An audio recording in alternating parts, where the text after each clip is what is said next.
em van diagnosticar càncer de mama. Tenia 32 anys. Unes setmanes abans havia descobert que estava embarassada. Jo ja tenia una filla, Maria, de 4 anys. Després d'un avortament traumàtic en el que era jo o el bebè, van començar les quimios, les ràdios, les caigudes de pèl, l'augment de quilos.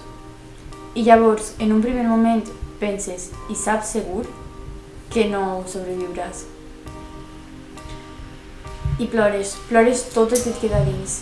De fet, a dia d'avui, continues sense poder plorar en una situació traumàtica. Caus en un pou i et preguntes, per què jo? Veuré a la meva filla complir els 5 i els 6, aplegaré a Nadal i després et calmes. Has d'aprofitar el poc temps que et queda i t'aferres al que és més important per a tu, la família. La meva filla sobretot. Llavors et dones compte en els tractaments de que eres forta i de que sobreviuràs. Lluitaràs i eixiràs endavant. I quan ja estava tot controlat, va plegar la mastectomia. En un primer moment penses que no eres una dona, que el teu home va estar aterroritzat. Sí, fins i tot jo ho estava. I un bon dia l'infermera et diu, ja li ho has ensenyat a la xiqueta? Pues no, la veritat és que no. Pues ja hauria de ser hora. Vas a continuar seguint la seva mare amb un pit o amb 2. Així que un dia li ho vaig ensenyar a la meva filla, de 5 anys. I ho va tocar i va dir, bueno, però això va créixer-te com a mi, no? I et rius, quina innocència.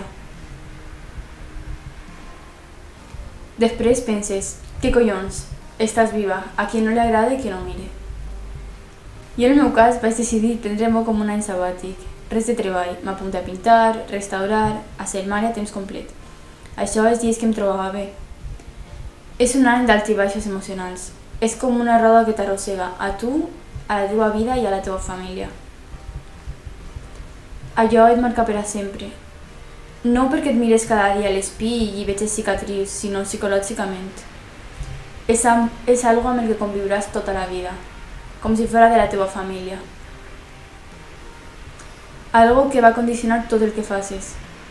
Algo per el que mai vas a tornar a fer plans a llarg termini. Sempre pendent de revisions, i la veritat és que passen els anys i passes por, encara que siga per uns dies. En aquest temps he perdut amigues per el camí, algunes d'elles més joves que jo. I la veritat és que quan ho pense, sols puc pensar en la sort que he tingut jo.